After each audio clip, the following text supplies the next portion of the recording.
Hello guys. So இதுதான் வந்து பார்த்தீங்கன்னா வேரிஸ்டர் டேப்லெட் மாதிரி இருக்குன்னு பார்க்காதீங்க. இது வந்து பார்த்தீங்கன்னா வேரியபிள் ரெசிஸ்டர். இந்த ரெசிஸ்டர் வந்து பிரிண்டர் சர்க்யூட் போர்டில் எப்படி சால்வ் பண்ணுறதுன்னு தான் பார்க்க போகிறோம். அடுத்ததாக வந்து பார்த்தீங்கன்னா நம்மளுக்கு எல்லாருக்கும் தெரிஞ்ச வந்து யூஎஸ்பி கனெக்டர். இந்த மாதிரி ரீலில் தான் நமக்கு இந்த யூஎஸ்பி கனெக்டர்லாம் கொடுப்பாங்க. யூஎஸ்பியில் வந்து பார்த்தீங்கன்னா இது நமக்கு சி டைப் கனெக்டர். இந்த சி டைப் கனெக்டர் தான் நம்ம வந்து சால்வ் பண்ண போகிறோம். இந்த மாதிரி சி டைப் கனெக்டர் நம்ம மொபைல் டெய்லி சார்ஜர் பண்ணுவோம். அதில் வந்து பார்த்தீங்கன்னா இந்த மாதிரி இருக்கும். ஸோ இது வந்து நம்ம சால்வ் பண்ண போகிறோம். அடுத்ததாக வந்து பார்த்தீங்கன்னா யூஎஸ்பி ஏ டைப் கனெக்டர். இந்த மாதிரி பாக்ஸில் தான் நமக்கு கொடுப்பாங்க.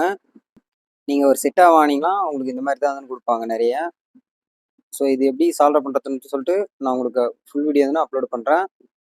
இந்த மாதிரி பாக்ஸில் தான் நமக்கு வந்து கொடுப்பாங்க. அது தான் நான் அன்பாக்ஸ் பண்ணிக்கிறேன். உங்கள் ஃப்ரெண்ட்ஸ் எலக்ட்ரானிக்ஸில் யாருனா இன்ட்ரெஸ்டடாக இருந்தாங்களோ அவங்க இந்த வீடியோன்னு ஷேர் பண்ணுங்கள். ரொம்ப ரொம்ப யூஸ்ஃபுல்லாக இருக்கும். நம்மக்கிட்ட பார்த்தீங்கன்னா எலக்ட்ரானிக் கோர்சஸ்ன்னு இருக்குது. ஸோ ஜாயின் பண்ணுறவங்க ஜாயின் பண்ணிக்கோங்க. ஆன்லைன் அண்ட் ஆஃப்லைன் 2 மோட்ஸ்லையுமே நமக்கு வந்து இருக்குது. இதுதான் வந்து பார்த்தீங்கன்னா யூஎஸ்பி ஏ டைப் கனெக்டர்.